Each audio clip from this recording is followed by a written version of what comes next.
하나님의 은혜로 세워지는 사람이라는 제목으로 말씀을 나누도록 하겠습니다. 삼손은 아내의 배반으로 수수께끼에서 지고 말았어요. 너무 화가 나서 아스글론 사람들 30명을 죽이고 그들에게 노력해서 얻은 것으로 수수께끼를 푼 자들에게 나눠주고 집으로 돌아가 버렸어요. 결혼식을 하다 말고 집으로 돌아가 버린 거죠. 좀 있다가 분노의 마음이 수그러져서 다시 이제 이 블레셋 딥나에 찾아오게 되는데 이제 염소 새끼를 가지고 왔어요. 하해의 의미가 담겨 있다고 하더라고요. 그런데 분노는 더욱 커지고 말았어요. 장인 어린이 자신의 딸을 삼손의 친구에게 줘버린 거야. 장인어른이 볼 때는 삼손이 자기 딸을 미워하는 것 같아서 아내로 받아들이지 않는 것 같아서 그럴 수밖에 없었다고 이야기하는 거죠. 삼손의 얼굴을 보니까 이건 뭐 다 죽일 판이 보니까 이제 대신 더 아름다운 동생이 있다. 그러니까 마음을 누그러뜨리고 그 아내를 그 딸을 아내로 맞이하라 이렇게 제안하는 거죠. 삼손이 어떻게 해요? 하가라 가지고 여우 그 300마리를 잡아가지고 2마리씩 서로 꼬리를 붙여가지고 서로 매듭을 매어요. 그리고 그 해를 단 다음에 불을 붙이는 거죠. 횃불을 만드는 거예요. 불을 붙여서 블레셋 사람의 그 이제 곡식밭에 무르익은 곡식밭 아직 덜 익은 이 곡식밭에 풀어놓아 버린 거예요. 꼬리를 묶은 이 여우 150쌍이 되는 거죠. 어떻게 됐을까요? 난리가 난 거죠. 자충우돌 뭐 이리저리 이 여우들이 달려나기 시작했고 그래서 주변에는 모든 곡식단들, 포도원, 감남원들 모든 것을 태워버렸어요. 그 삼손도 대단한 거예요. 여우를 잡아가지고 얼마나 빠르고 얼마나 힘이 센지요. 여우가 꼼짝 못하고 막 꼬리를 묶어가지고 하는 이런 행동들이 정말 대단한 사람이죠. 그죠? 그런데 이게 이제 복수는 복수를 낳고 만 거예요. 그들의 수확을 다 망가뜨려 놔버렸으니까 블레셋 사람들이 엄청 화가 난 거죠. 그래서 딥나에 있던 삼손의 아내와 그 장인을 불살라서 죽여버려요. 이 모든 원인이 당신들 때문에 일어난 거라 화근이 된 거다 하면서 다 죽여버린 거예요. 또 어떻게 삼손이 복수는 또 복수를 또 낳아요. 15장 8절을 보니까 이 블레셋 사람들이 정강이와 넓적다리를 크게 쳐서 죽여버렸다 이야기를 하고 있어요. 그러니까 또 이것 때문에 화가 난 이 블레셋 사람들이 삼손을 죽이려고 이제 그 유다 지파에 삼손에 머물러 있는 삼손을 이제 데리고 와가지고 삼손을 죽이려고 했는데 삼손이 이제 그 모든 결박을 풀고 나중에 옆에 있는 그 나귀의 턱뼈를 가지고 그 블레셋 군인들을 쳐 죽였는데 몇 명이 죽었어요? 1000명이 죽었어요.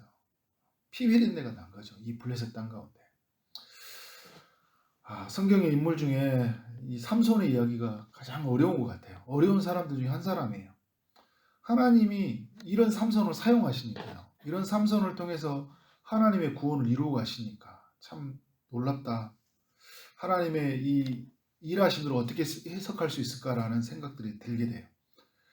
14장에서 이렇게 보면 이 14장이 있을 때 삼손이 아스글론 사람들 그 30명을 죽일 때 여호와의 영이 갑자기 임했다고 하고 오늘 15장에서도 그 블레셋 사람 1000명을 죽일 때도 여호와의 영이 이 삼손에게 임했어요. 여호와의 영이 하나님의 성령이 임해서 그 모든 일을 행하셨다는 거예요. 삼손이 힘이 강해서 하는 게 아니라 하나님의 영, 성령이 함께 하심으로 말미암아 하나님의 뜻을 그 하나님의 그 힘을 힘입어서 죽였거든요. 왜 이런 삼손에게 복수심에 불타있는 삼손에게 하나님의 영이 임했을까? 해석하기 매우 어려운 부분이죠. 삼손이 너무 목이 말라서 기도를 했는데 하나님께서 한 우묵한 곳에 그 우묵한 것이 터지게 해서 어떻게 해요? 물을 나오게 하셨어요. 삼손이 이제 그것을 먹고 정신을 차리면서 그 이름을 뭐라고요? 그 샘 이름을 에락골이라고 하거든요. 하나님께서 구원을 베풀어 주셨다. 이제 그런 의미를 담고 있어요. 이 아내 자신을 배신한 장인어른 때문에 화가 나서 그 아내와 장인어른 때문에 복수를 블레셋 사람에게 행했고 또 블레셋 사람이 아내와 장인어른을 죽이니까 또 그것 때문에 복수심이 불타서 블레셋 사람들을 다 죽여버리는 이런 일들이 일어났단 말이에요. 이거를 어떻게 해석해야 되는가? 삼손이라는 한 사람의 생애를 보면 이해가 안 되지만요. 복수심에 불타있는 삼손의 한 생애를 보면 이해가 안 되지만 하나님의 나라의 이 구속의 편에서 하나님 나라의 그 약속의 측면에서 보면요. 이해가 되는 부분들이 있어요. 자, 이스라엘은 지금 어디에 통치를 받고 있어요? 블레셋의 지금 지배를 받고 있죠. 통치를 받고 있어요. 하나님은 이 이스라엘을 블레셋으로부터 구원하기 위해서 삼손을 사사로 세웠어요. 그가 태에서부터 죽을 때까지 하나님의 구별되어 바쳐진 나신으로 부른 거죠. 그리고 이 삼손이 뱃속에서 잉태될 때 뭐라고 하냐면 그 부모에게 이스라엘을 구원할 자로 내가 그를 정했다. 하나님이 그런 약속의 말씀을 주신 것이잖아요.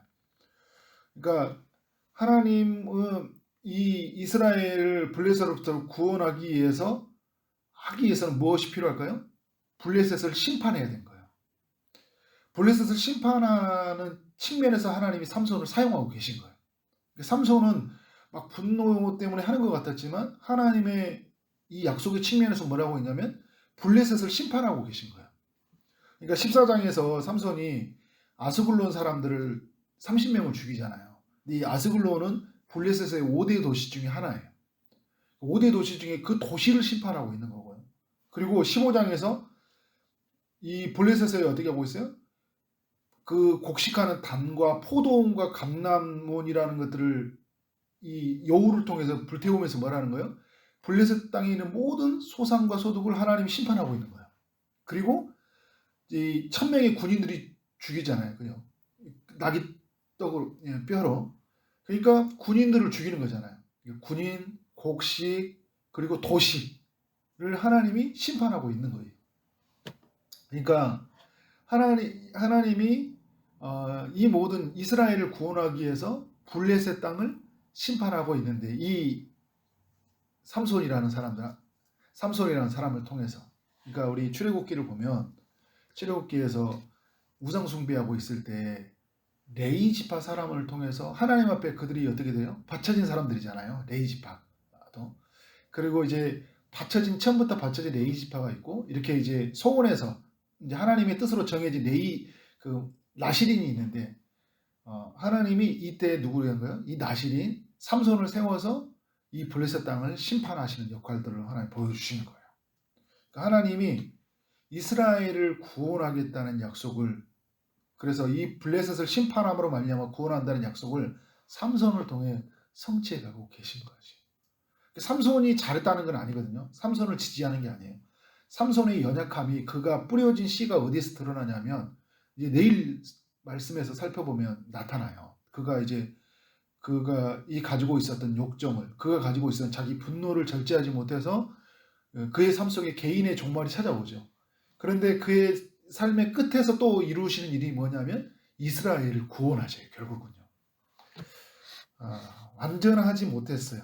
그런데 하나님이 하나 알려주신 거냐면 그래서 안전한 사사가 와야 된다는 것을 우리에게 또 보여주는 대목이라고 할 수 있는 거예요. 삼손은 앞으로 오실 메시아의 사역을 많이 보여줘요. 그런데 그의 성품과 인격을 보면 완전한 성품이 아니죠. 그죠?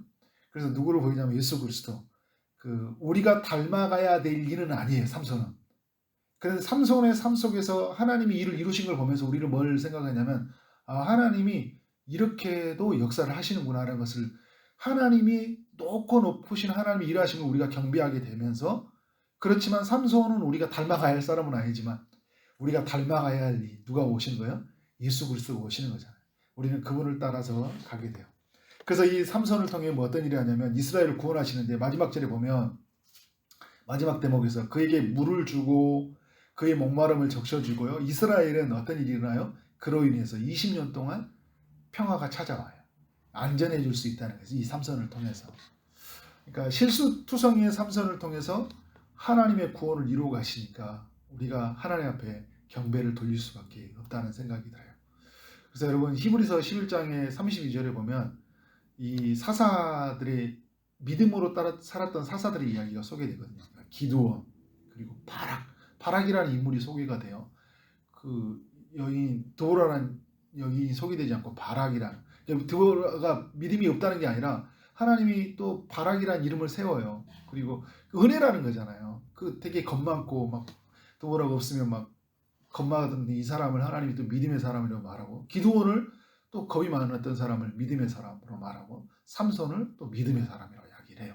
입다를 또 막 믿음의 사람으로 이야기. 되게 보면 그 사람들 보면 중심 보면 되게 실수가 많은 사람이거든요. 실수가 많은데도 불구하고 하나님이 믿음으로 말했던 건 뭐냐면 이런 건 하나 있었던 것 같아요. 내 성품과 내 기질과 내 약함을 보고 살진 않았다. 이 사람들은. 이 사람들에게 뭘 봤다는 거예요? 하나님을 바라봤다는 거예요. 이런 사람들이 있거든요. 그러니까 내가 완전하지 못하기 때문에 나는 하나님 나라에 쓰임 받을 수 없어. 나는 성품이라 나의 기질로 봐도 할 수 없어. 그런데 여러분, 이 사람들이 가지고 이런 사람들이 있어요. 그런데 그럼에도 불구하고 하나님 편에 서서 하나님 일을 하는 사람이 있어요. 철저히 누구를 보는 거예요? 나를 구속하신 주님을 보는 거예요. 삼손에게 우리가 배울 수 있는 대목은 뭐냐면, 하나님의 영이 함께 있다는 그 속에서 그는 뭐냐면 철저하게 하나님을 의존했던 것 같아요. 그 순간에. 그러니까 하나님이 그런 형편없는 그 사람을 그 순간에 하나님이 들어 쓰시는 거예요. 그러니까 삼손도 마지막에 죽을 때 어떻게 돼요? 이 한 번만 하나님 나를 도와주셔서 이 백성을 모두대로 하는 거잖아요. 그러니까 그런 순간에 누구를 의지하냐면 철저하게 나를 부인하고 하나님을 바라보고 사는 거예요. 그러니까 여러분, 우리의 삶에서 어떻게 하는 거예요? 늘 삶 속에서 우리가 가져 있는 거, 우리의 성품, 우리가 지금까지 뭘 해왔던 거, 이런 걸 보지 않고 주님을 바라볼 때 우리 가운데에서 하나님의 약속이 성취되고 하나님의 일하심이 나타난다는 거예요. 그렇게 살아가고 그렇게 쓰임받고, 그래서 하나님의 은혜입니다 라고 외치는 여러분 삶 되어지기를 주님 이름으로 축원합니다. 아멘. 기도하도록 하겠습니다. 하나님 아버지, 하나님의 은혜로 세워졌던 삼손의 이야기를 살펴보게 하시니 감사합니다. 하나님의 높고 높으신 그 일하심들을 조금이나마 이해할 수 있게끔 하셔서 감사합니다. 분노하는 삼손, 또 복수하고 또 복수하는 그 실수투성이의 그 삶 속에서 그 이스라엘의 구원을 이루어 가시는 그 하나님의 그 일하심을 보게 하셔서 감사합니다. 그 하나님께 경배를 드립니다.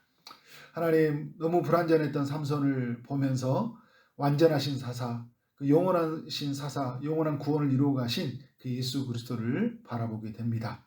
하나님, 우리의 삶이 그리스도 안에서 더욱 완전해지게 하시고, 그렇지만 우리의 삶이 살아가는 동안 우리의 연약함에 그것에 우리가 빠져서 하나님의 일을 못하는 것이 아니라 그 모든 일을 이루어 가시는 하나님을 바라보며 정말 우리의 삶을 하나님의 뜻에 온전히 드리며 살아갈 수 있도록 역사하여 주옵소서. 예배하는 모든 심령들을 사용하시고 우리 초지동산교회 모든 성도들을 사용하여 주옵소서. 또 오늘도 주의 응답을 기다리는 모든 이들 가운데 찾아가시고 은혜를 베풀어 주옵소서. 육체의 아픔 중에 있는 성도님들에게 찾아가셔서 치료의 광선을 비춰 주옵소서. 취업을 준비하고 결혼을 준비하고 임신을 준비하고 출산을 준비하는 모든 이들 가운데 찾아가시고 하나님께서 일하심이 저들의 삶 속에 넘쳐나기를 소망합니다. 오늘 하루 만나는 모든 이들에게 주의 사랑이 흘러가게 하시고 오늘 우리에게 주어진 일 최선을 다함으로 하나님 나라가 이루어진 것들을 우리 모두가 경험토록 역사하여 주옵소서. 오늘 우리를 통해 큰 일을 이루실 하나님을 찬양합니다. 예수 그리스도 이름으로 기도드렸습니다. 아멘.